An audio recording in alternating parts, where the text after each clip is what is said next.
You're listening to the Life Purpose Advisor Podcast, Episode 8. I left the stage just on a high. I remember walking through the crowd. It was so dense that it was like shoulder to shoulder. And as I was leaving to go back to my trailer, people were like, you could kind of hear them whispering behind me going, oh, that's that hypnotist. So I remember having that moment thinking, that's so strange that they're whispering behind me as I'm walking. And all of a sudden this man just showed up and he looked me straight in the eye. And I remember him being very tall and he said, you have the ability to change millions of minds. You will have great impact. And he said that, and I just went, I kind of froze, and every hair on my neck stood up. And I stopped, and I went to answer him, and he was gone. You're listening to the Life Purpose Advisor Podcast. Life purpose, spirituality, higher calling, personal growth, meaningful life.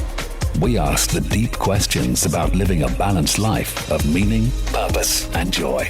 Passion, know thyself, be mindful, spiritual practice, aha moments, life lessons, balance. It is time to welcome your host, Angie Swartz. Today I'm excited to welcome Deanna Nunez to the show. Deanna is HypnoChick. She is a professional hypnotist, an author, a speaker, and founder of the Mind Body Fit Club.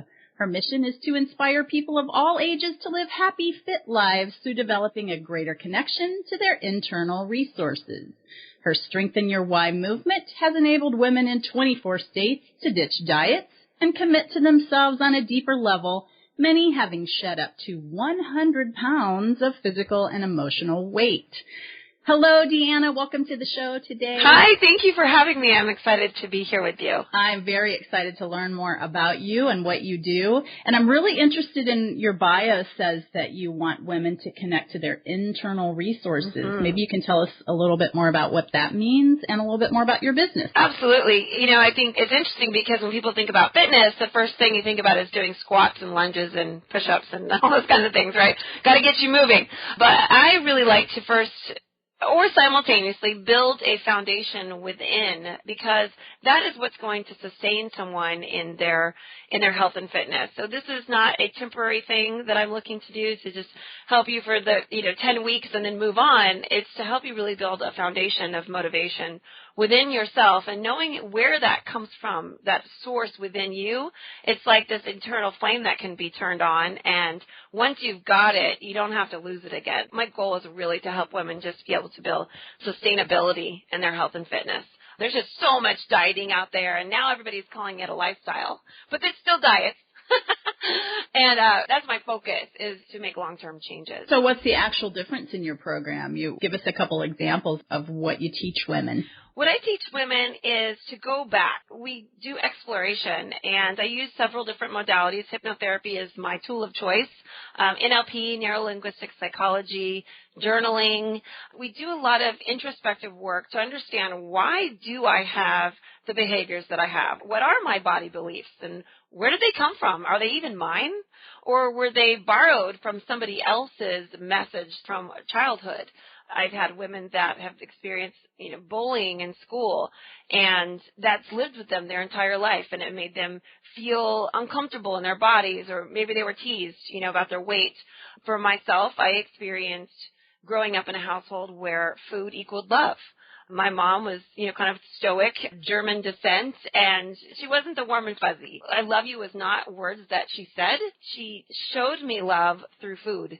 And so, food was a reward. And so I very early learned that food equals love. And it's like, well, there's brownies, there's cookies, my mom loved to bake.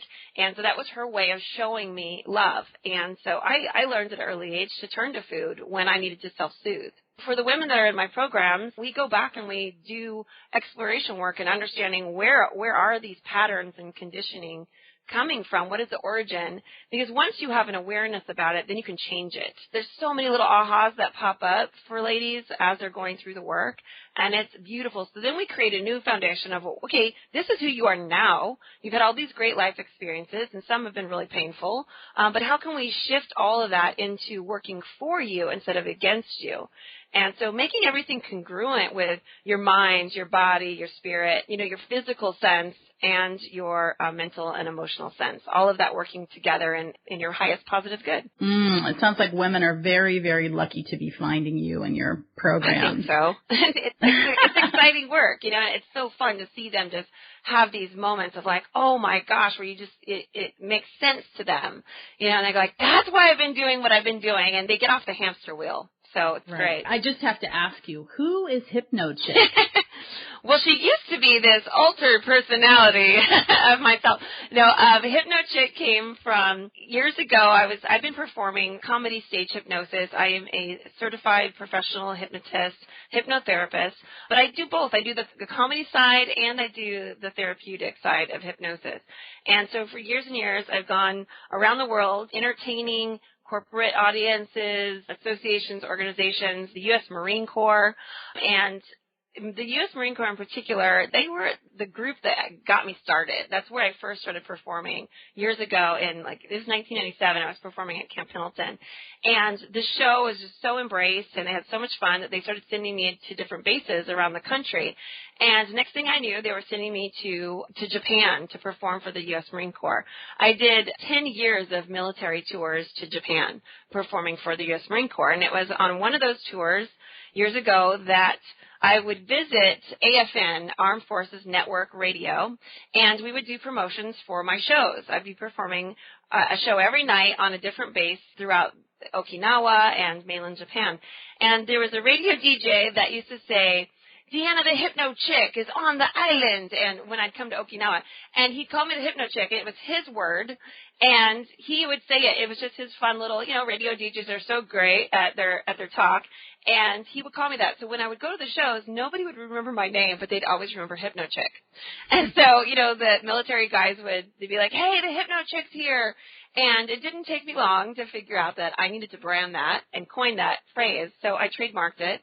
I called him up first, and I said, hey, this is really working. Do you mind if I use it? And he was like, oh, it'd be my honor. So I trademarked it. And that's how I became the HypnoChick. So I was kidding with a group of teenagers. Last week I was teaching a self-hypnosis class at a high school for their psychology class. And I asked them, I'm like, how long can one be a HypnoChick? Am I aging out of the chick? And they said no. So we figured if Betty White can do it, then I can do it as HypnoChick. I think that's a great example. And for those of you who might have never seen Deanna, you might Google her, look her up on her website. She is a tall, beautiful, blonde lady. She very much fits the name of Chick in all senses. So I look forward to seeing you when you're 75, HypnoChick. That sounds wonderful. Tall with heels, maybe. That's right. That's right. You always have the most amazing shoes. I love shoes. I love great. I always find deals. I like DSW. That's my favorite shoe source for deals. Right. And they're not a sponsor of this show they're not. yet. They're not. Not yet. Great shout out there. So I'd love to talk to you a little bit about life purpose. Life purpose. It has been my life purpose to inspire people to live fit and happy lives. I have got it down to that. And I think it's important to really kind of hone in on what it is you feel like you're here to do. And over and over and over again in my shows, it just kept unveiling itself. That's what I'm here to do, is to inspire people. Everybody has the flame, but it's like sometimes it just needs to be sparked. And I feel like that's my job. That's what I do. And it's interesting because it tends to show itself in all different ways. So, like, I run marathons. I love running marathons. I started running about 6 years ago. And before long, my very first marathon, I followed a training plan, and I was really serious about it, and I was all focused on my time. And then I realized that is not why I run in the first place. I am not the athlete type. I was the girl smoking under the bleachers in high school and not dressing out for PE. So I've come a long way with athleticism. I do it for fun, and I do it because it feels so inspirational. So I entertain people even on the marathon course. So it's to inspire people. I want to smile when I'm running. I want to dance a little bit if there's some music and bands playing. I want to show people that on the sidelines that fitness is fun, and even running a marathon is fun. It doesn't have to be that grueling experience where you see people looking like they're dying and collapsing. Truly, you can run across the finish line with a Peter Pan jump at the end, like, woo! So it's to inspire people. That's my life purpose. And you are very inspiring. I see you posting about, getting up before dark 100 and running 10 miles before your family's even awake often. And some people might call that a little crazy, but it sounds like you really get a lot of joy from doing that. I do. Crazy is contagious, as my friends and I have always said when we started doing these events.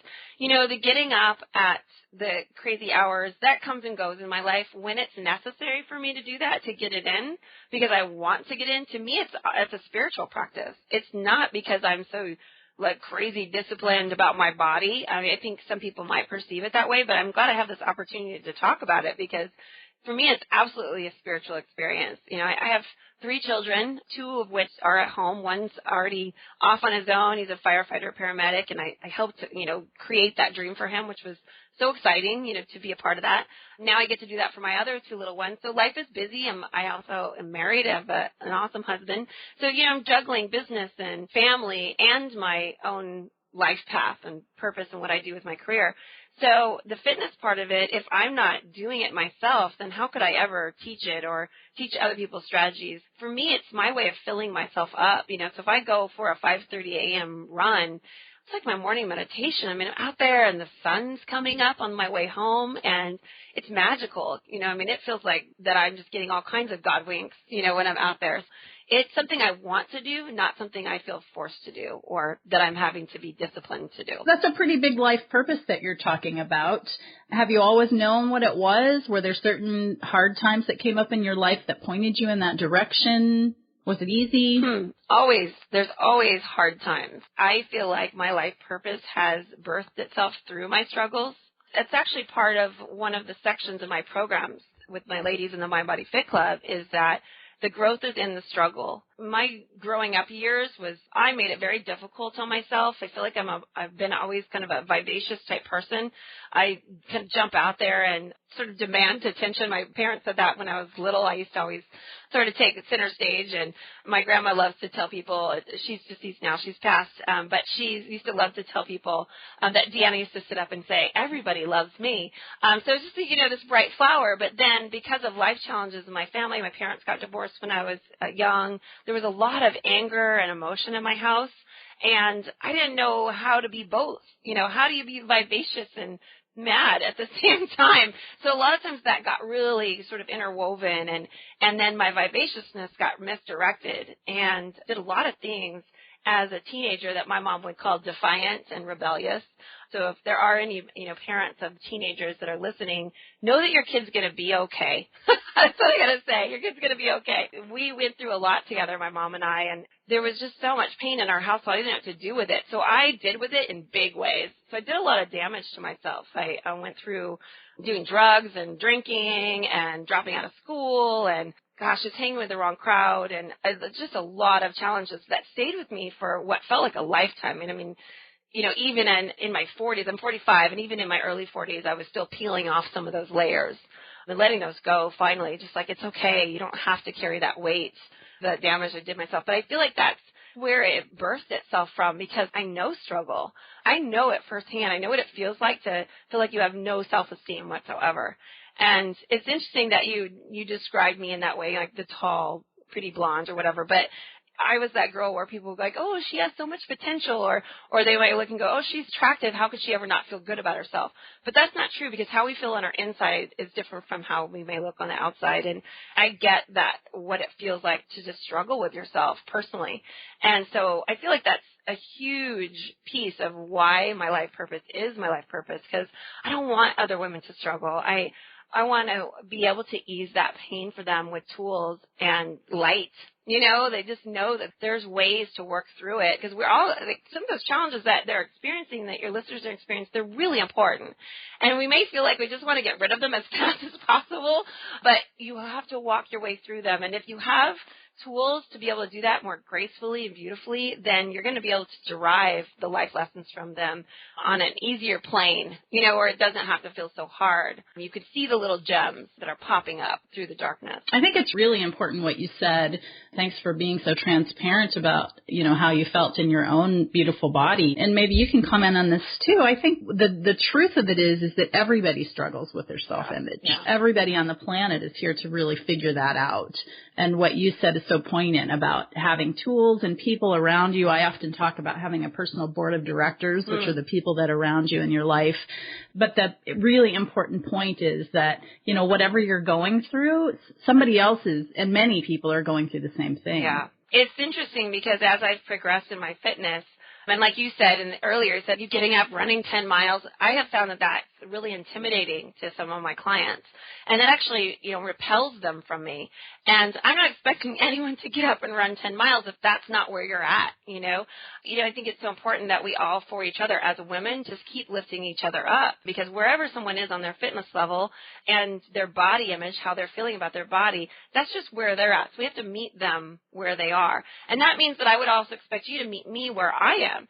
There's a lot that's gone into being able to get to the point where you just get up and run 10 miles, and a lot that I can then teach you. Maybe that's not where you want to go, running 10 miles. Maybe you want to be further in your particular interest of fitness. My, overcoming certain obstacles can help you with that. It's a beautiful thing if we can kind of just see each other for our spirit and our soul and our capabilities rather than our limitations. Right, because we're all spiritual beings expressing in different ways.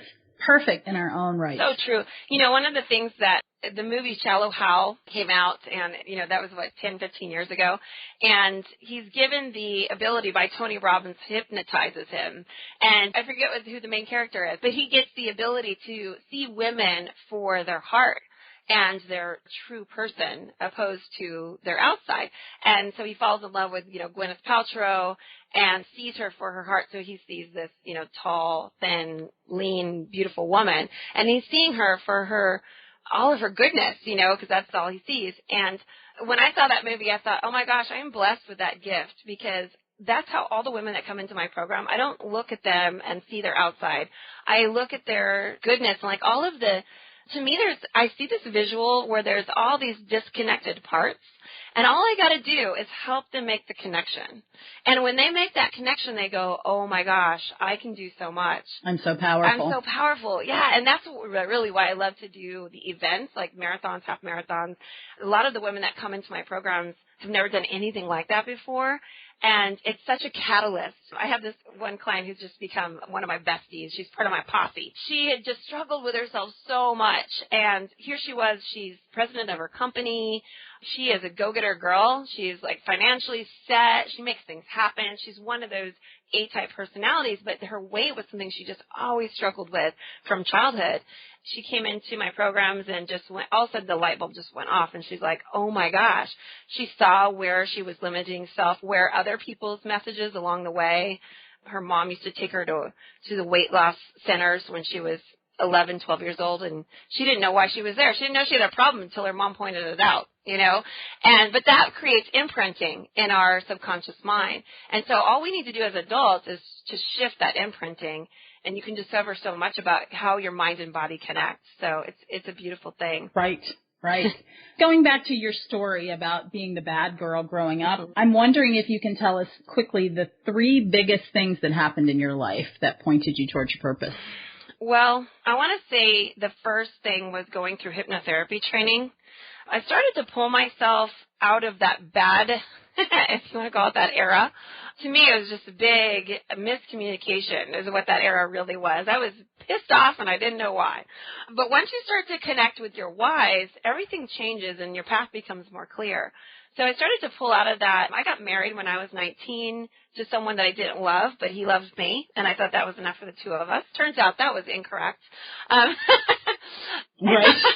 I was divorced by the time I was 21, 22, and had a baby. My son really started to pull me out of that era because I knew I needed to be someone solid for him. Ooh, see, I'm getting choked up just thinking about that. It's so amazing what teachers our children are for us. They're like little angels that come to help us along the way. Oh, my gosh. He has so been that. And he remains to be that. for his father. He is patriarch of that side of the family for his father. So it's amazing. So I would say first my child. And then by the time I got to be around 30, I was 29 or so. I first was introduced to hypnosis when I was 24 through a comedy stage hypnotist. And I was a single mom, and I started dating. It was a friend of mine that set us up, and a friend of mine described him as, said, you have to meet my friend's cousin. And I said, oh, what's he like? And she goes, well, he's not real tall, and he's kind of like balding, and she goes, but hairy at the same time. And I'm like thinking, ooh, how's that possible? It's not a very good sales pitch. What was the pitch that sold me was, she goes, he's really funny. And so I was like, that intrigues. She goes, he's so funny. He just has that funny personality. Like, that intrigued me. I wanted to meet him for that reason. So anyways, we ended up dating a couple of years, and he was a comedy stage hypnotist. So that's really what introduced me to the whole thing. It was such a catalyst in my life.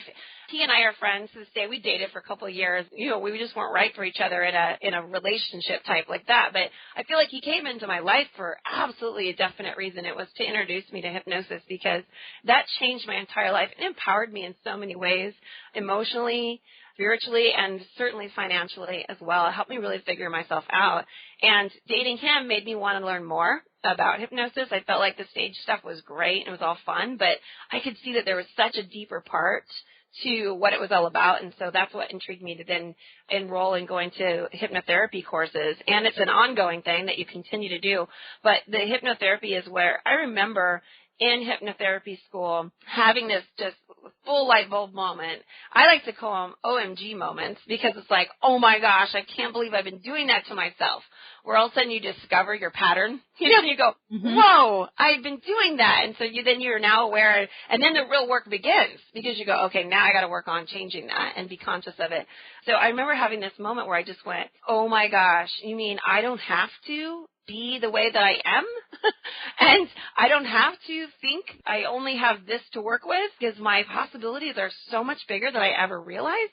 Hypnotherapy training really hones that message in. And so it's from there on out that really made the difference. And then there was a third thing that happened early in my career. I was opening for Billy Ray Cyrus in Woodstock, Connecticut. And there was about 5,000 people in the audience. It was a very crowded day for a fairly small stage.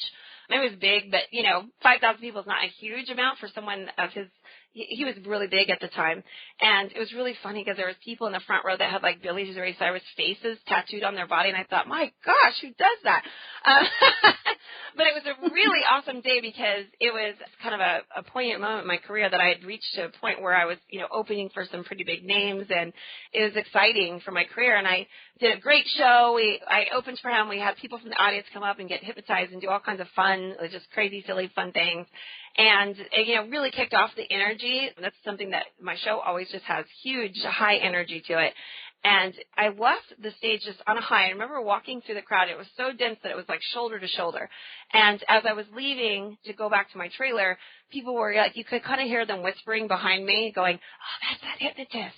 Oh, that's the chick. That's the HypnoChick, and it's just kind of a weird phenomenon, how people kind of put you on this pedestal when you're on stage. But so I remember having that moment thinking, that's so strange that they're whispering behind me as I'm walking. And all of a sudden this man just showed up, and he looked me straight in the eye. And I remember him being very tall, and he said, you have the ability to change millions of minds. You have the ability to change millions of minds. You will have great impact. And he said that, and I kind of froze, and every hair on my neck stood up.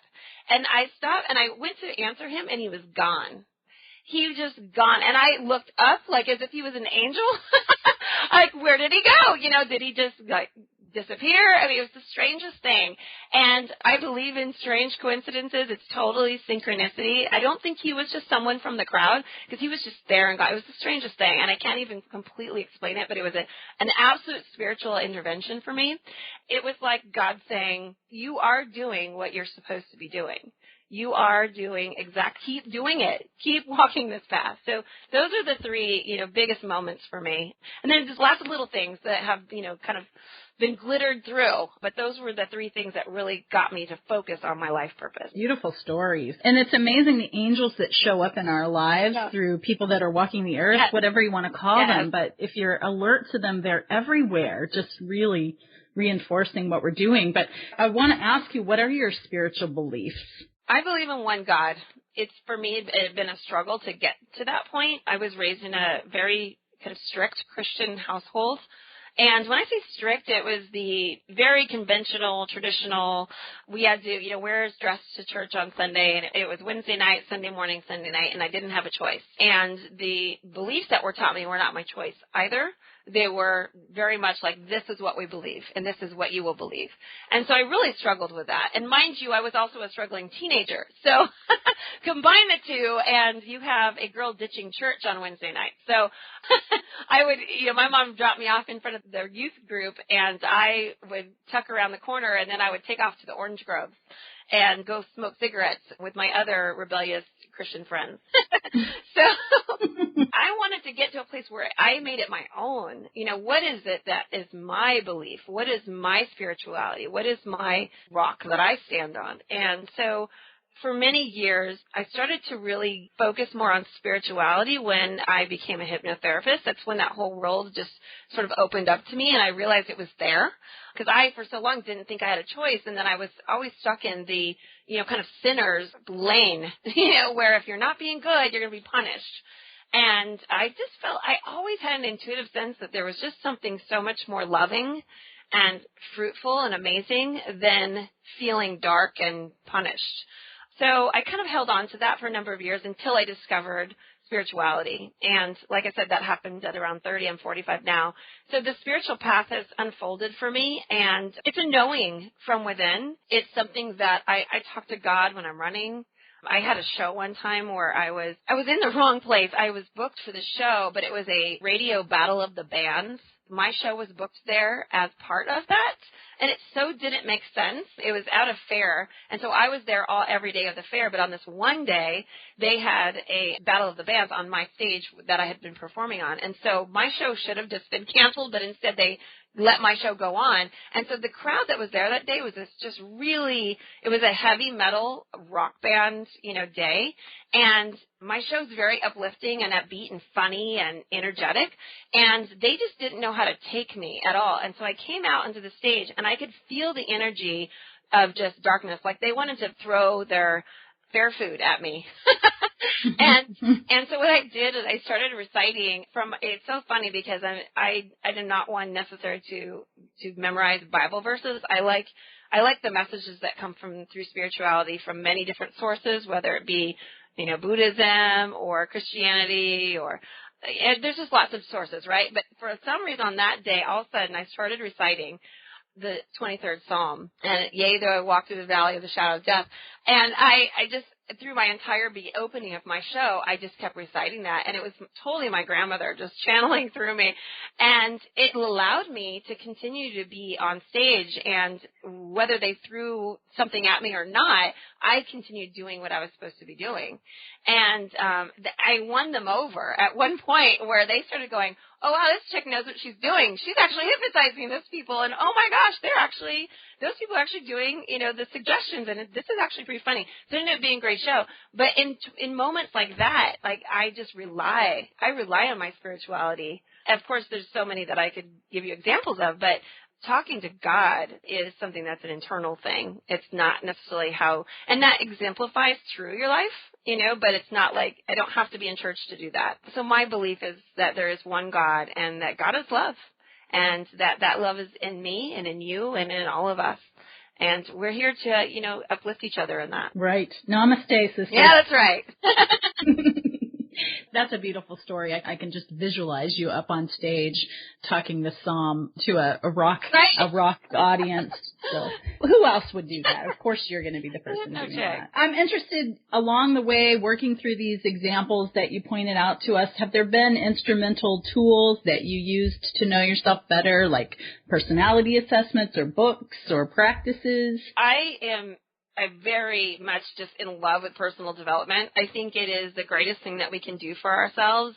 For so long, I would, if I would go to a seminar or something, I just thought they were like this guru up there talking a bunch of blah, blah, blah.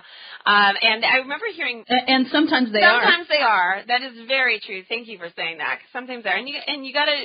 I think if you know yourself, then you know the difference. If you don't know yourself and your own path, then you could easily kind of just get sucked into the gurus, whatever they're selling or pitching.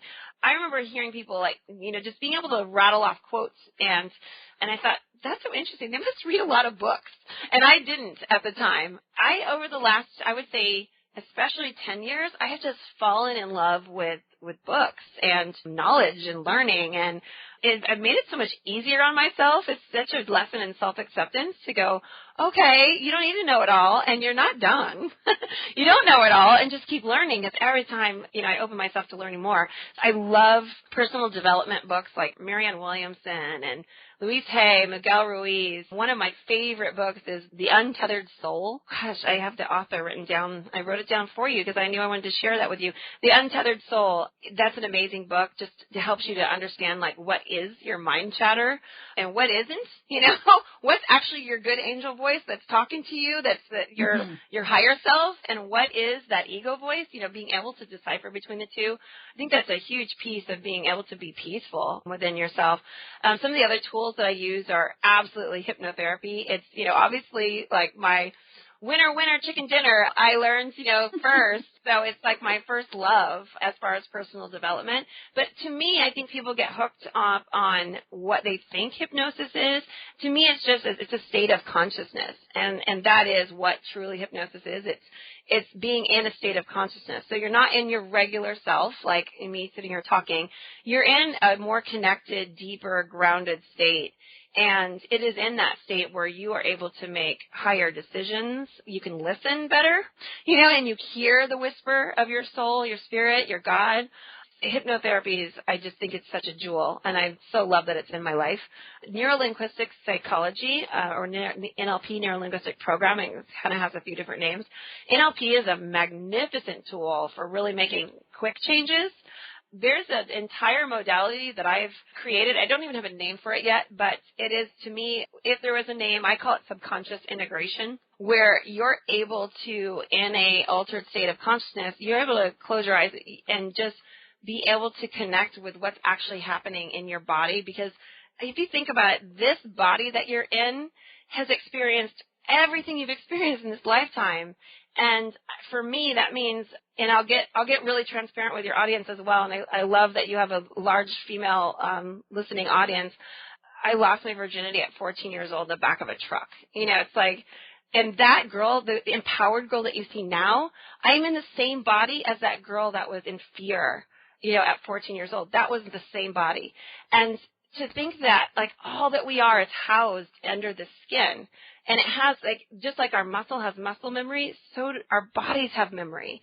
And so all of our life experiences are here, and they're right there. So it's important that we connect and communicate with that. I experienced a date rape situation. It wasn't even a date rape. I don't even know how to explain it, but I'd have to go into it further. But it was rape at 16 years old. Those things are so much darkness attached to that, and that's in your body. So a lot of times when we have emotional weight on us, or physical weight, it is emotional weight. And so even for those, it all comes out in one way or another. So I have some kind of tool that helps you to discover and explore that and let it out. I always tell people, if you think that, when you're a little kid and someone tells you there's a monster in the closet at the end of the hall, and you would go, really? And all of a sudden, as a little child, you envision a big purple scary green monster, whatever it is. But really, we all have, we think our stuff in the closet are those scary things. But if you turn the hallway light on with tools, personal development tools, you go down, you open the door, and sometimes it's very scary, to turn the knob and open the door. You flip the light on and you see that it's just a mop, and it's just a broom, and it's a vacuum. There's just stuff in there. And it's for us too. It's we just have stuff. We have stuff housed in us. And these personal development tools that you choose are so vital to your growth, and they'll help you to be able to, pull some things out, give it to the Goodwill, get rid of them, or what you want to be there is what remains. And so I would recommend, anything that you choose, whether it be journaling, or I love ceremonies. I create ceremonies for my clients a lot too, where maybe I have them write a letting go letter. And at the end of that letter, once they're done, that particular thing that they're having such a hard time letting go of, they just pour all of their emotions out into the letter. And at the end, I walk them through a meditation where they actually burn the letter, and I recite the meditation for them, and it's a prayer, and it's just beautiful. And it comes from a Native American ceremonial practice where Native Americans believed that God and nature was all around, right? And so you give it back, like things dissolve into ashes, and you're giving it back to the one, to God. So I think ceremonies are really beautiful, and you actually do feel lighter and uplifted after something like that. But hypnotherapy, NLP, reading, just keep nourishing your spirit, nourishing your soul, and don't ever stop. I love your description of the closet, and it's just a broom, a very non-threatening way to look at just things that we occur in our life that need to move along. Yeah, I know that I've been exposed to, having been working with people in hypnosis, a lot of what we can do with hypnotherapy is age regression. And so it happens naturally in a session. People on a conscious level are so afraid of delving into some of their stuff that's in that closet. But we're able to, in a session like that, when you're in your subconscious mind and you have your consciousness apart, it's separated from you, so to speak, it's subdued, you're able to get to that place where it's not so scary, and you could just look at it more matter-of-factly and go, okay, that happened. What do I do with that now? Because I don't want it to emotionally affect me the way that it has. How can I use that towards my greater good instead of to my downfall? And that's also why I am so transparent, and I share with you kind of some of the sexual things that have happened. Those hindered me for so long. I don't want to hold that shame anymore, so it's better for me to just tell you what's in my closet than for me to be hiding behind it. I think a bunch of listeners, myself included, I think we'd all like to just come over and, spend a sleepover weekend at your house and just dive into all these delicious, rich things. I know. Come out of the weekend as a new person. We do that. We've had retreats where we do that, and it is completely transformative, like to the point where you walk away going, did that just happen? Yeah, I've experienced those things in retreats. Yeah. I can be sure that those are happening with the work that you're doing. Oh, my gosh. And maybe I'll experience those someday, too. Yeah, can I just share with you one thing that was so crazy amazing? Please. When I went to be trained for NLP, I became a neurolinguistic practitioner.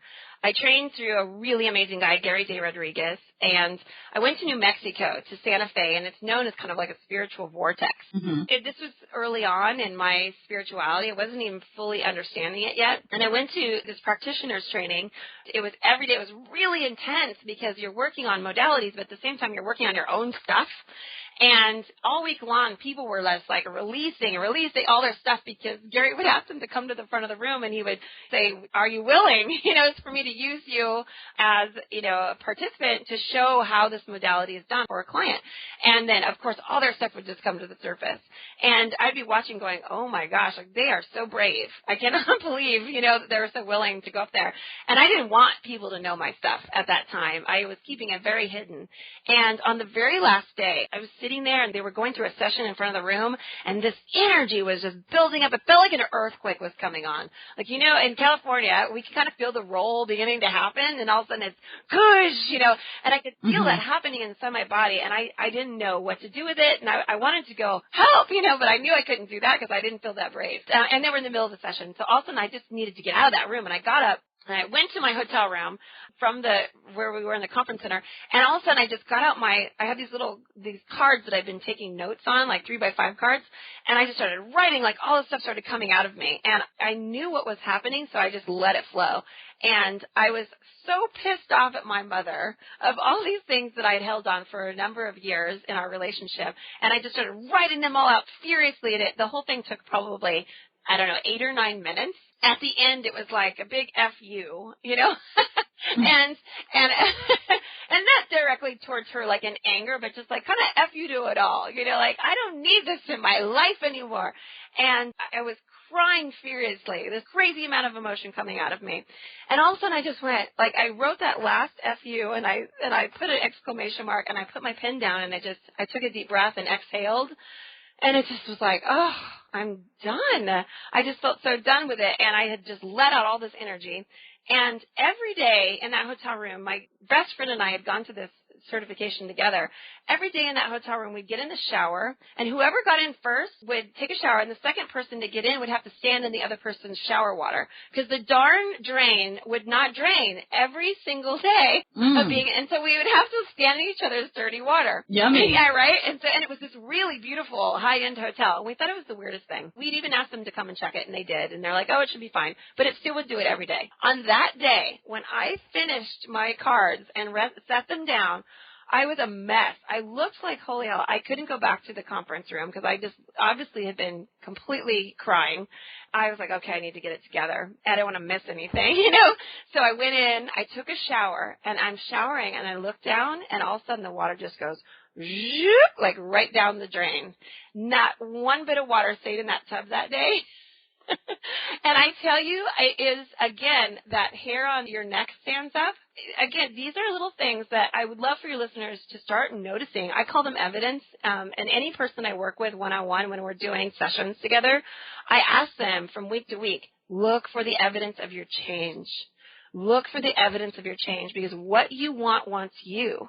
And as you focus on it, it's just going to explode. That energy is going to explode. And look for the evidence. Every time you see that evidence, it's going to show up in your life, and you're going to go, yes, exactly. And so on that day while I'm standing in the shower and the water's just draining, it's not holding on anymore, and I'm not standing in dirty water.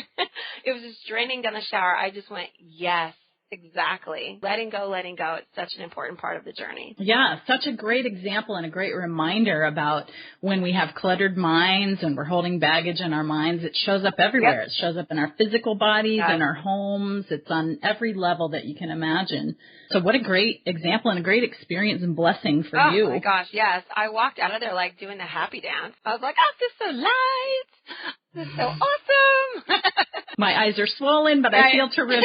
Exactly. So many gateways that we think are bad things, but that are really, really true pleasurous openings for us. Can you tell me, I love all of your stories, but can you just tell me, do you have a daily practice now? Are there things that you do that keep you centered? Yes, fitness is a daily practice. That keeps me spiritually centered. I do my meditation runs when I'm out there. Some days I'm just listening to the wind, you know, and to God and seeing it, feeling it, all of that. It helps me to get really connected to myself. And then other days I might be listening to something fruitful. So I like to listen to audiobooks. I shared that I just love books, but I don't always read them. I'm listening a lot of times because I like for my fitness to be super power-packed. And I'm taking something growing your mind. mind. I'm growing my mind and my spiritual life as well because many of the books that I listen to will be spiritual books. Like The Untethered Soul is like a 10-hour book. And I ran a 20-mile run listening to that book the first time I listened to it. I was training for a marathon, and I listened to the entire thing. So it's great. It didn't take the full 10 hours to run 20 miles, but things like that are where I find my time to do that. The other thing that I do is first thing in the morning, I wake up early before I need to actually hit my feet on the floor, and I say a prayer. I always have 5 minutes of meditation. I'm like, what are my intentions for the day? And I use technology as well. I have my intentions written out. And those change, of course. You got to update them, you know. Mm-hmm. I have them written out, and I have them on my Google Drive. So I can just pick up my phone on my nightstand. I click my Google Drive app, and boom, my intentions pop up. And so I read through them, and I usually read them before I meditate. I read through them, and I go, yes, that is what I want in my life. And it reminds me. And then I close my eyes, and I just kind of nurture myself with those thoughts. And I tend to, instead of asking for what I want, I listen. I've learned to switch that. I used to find myself always asking God for things like, I need this and I need that and show me the way, you know, please give me a sign. Instead, I'll go, I'm just listening. What do you want for me? Mm-hmm. You know, what do you want me to do today? I will do what you want me to do instead of, you know, like, this is what I want. I do that early in the morning. When I get all caught up in craziness of my schedule, it tends to throw me off. So it's not like all unicorns and rainbows every day, you know. But if I just do that one little practice, then that tends to keep me focused. And then the other thing that I do that keeps my mind and body kind of spiritually connected is I always do something to just move in the morning, even if it's only for 5 minutes. It reminds me to stay connected to my body and my intentions for my health and fitness. So I would say to your listeners, you know, even if that's just some movement exercises that you do that are kind of a ritual, It'll make you make better choices when you eat, make better choices in your scheduling to prioritize, yourself, what you're eating and how you're exercising. Those are my daily practices. Great, and great advice. Thank you for that. Can I ask you a lightning round of short yes or no questions? Absolutely. Let's go. All right. Do you think passion and purpose are the same thing? No. Do you think everybody has a life purpose? Yes. On a scale of 1 to 10, 10 being high, how important is following your joy and igniting your purpose? 10. Is there an 11? Yes, there is. Did you ever quit your job to follow your purpose? And do you think somebody needs to quit? Yes, I have. I don't recommend that without a plan. So Right. I think that we can get really caught up, like in our purpose and just, I'm going to go. But do that with some grounding as well. Right. Good advice. And what brings you, Deanna, great, great joy in your life?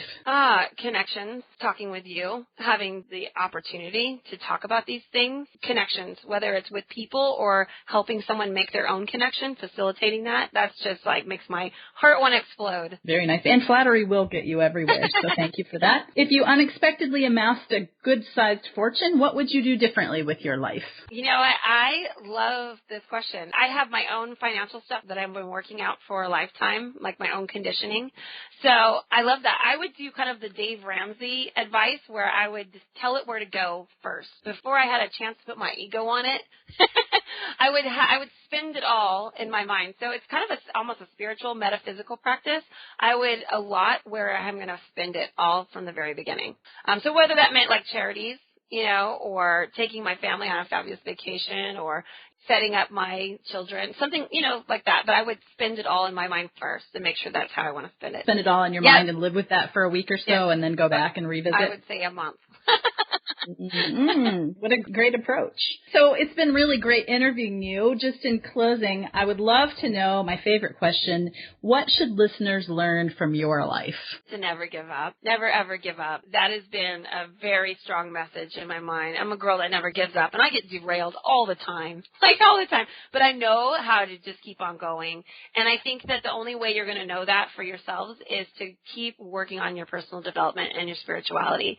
I feel like there's this quick kind of turnaround that you can make, and the faster you know how to do that for yourself, the better off you are, and you can just keep going. So never give up. What's the best way for people to connect with you and learn more about you? Go to DeannaNunez.com, or you can go HypnoChick.com. They lead to the same place. And I'm sure you have contact forms there if anyone wants to email you or get in touch with you. Yes, that'd be awesome. I'm all over the place. I'm on Facebook and Twitter, and I'm all over social media, so you can find me fairly easily, Deanna Nunez. Terrific. And what's going on with your business? Do you have any new stuff coming out this year? I'm super excited about what we're doing. I'm really focusing on all of the many ways hypnosis can help people change their lives. There's other things that fit underneath that, but I'm doing some very specific programs in 2015 to help women explore their beliefs, habits, and behaviors on a weight loss journey with girlfriends.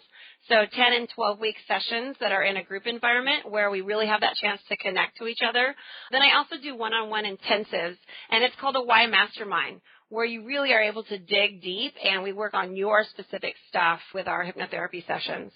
So great programs for 2015. I'm super excited about it. Thank you for asking. Great. Absolutely. And I'd love to talk you into giving our listeners a special offer if you have one. Absolutely. So for the Why Mastermind, the intensive, I'm offering $150 off of that. Wow. Yes.